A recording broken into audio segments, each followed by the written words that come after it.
सोयीचे आहे। लोकलची गर्दी कमी करण्यासाठी रेल्वे प्रशासनाने अनेक उपाययोजना हाती घेतल्या आहेत। दादर स्थानक हे सर्वाधिक गर्दीचे स्थानक आहे। मध्य रेल्वे आणि पश्चिम रेल्वेचे संयुक्त स्थानक आहे, त्यामुळे दोन्ही मार्गावरील लोकलची गर्दी होते। त्याशिवाय दादर जंक्शन असल्याने लांब पल्ल्यांच्या गाड्याही दादर स्थानकात थांबतात, त्यामुळे प्लॅटफॉर्मवर मोठ्या प्रमाणात गर्दी होते। स्थानकातील ही समस्या रोखण्यासाठी मध्य रेल्वेने प्लॅटफॉर्म रुंदीकरणाचे काम हाती घेतले होते। यामुळे दादर स्थानकातील गर्दी कमी होणार आहे। होम प्लॅटफॉर्मच्या कामास सुरुवात झाली आहे। मध्य रेल्वेने सध्याच्या प्लॅटफॉर्म क्रमांक 10 चे रूपांतर डबल डिस्चार्ज प्लॅटफॉर्म म्हणून केले आहे। त्यामुळे आता लोकल पकडण्यासाठी दोन्ही बाजूंनी चढता आणि उतरता येणार आहे।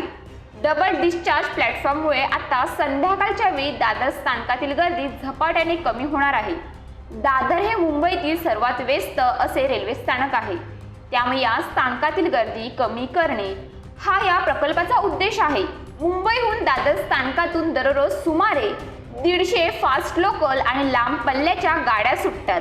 कधी कधी लोकल आणि लांब पल्ल्याच्या गाड्या 9 आणि 10 प्लॅटफॉर्मवर एकाच वेळी येतात, त्यामुळे प्लॅटफॉर्मवर मोठ्या प्रमाणात गर्दी होते। कधी कधी लोकल पकडणाऱ्या प्रवाशांची घाई तर लांब पल्ल्याच्या एक्सप्रेसमधून उतरणारे प्रवासी अशा दोघांची गर्दी होते। यामुळे चेंगराचेंगरीसारखी परिस्थिती उद्भवते। ही स्थिती टाळण्यासाठी प्रवाशांना ट्रेनच्या दोन्ही बाजूनी चढण्यास आणि उतरण्यास मदत होईल, म्हणून मध्य रेल्वेने डबल डिस्चार्ज प्लॅटफॉर्म उभारण्याचा विचार केला आहे।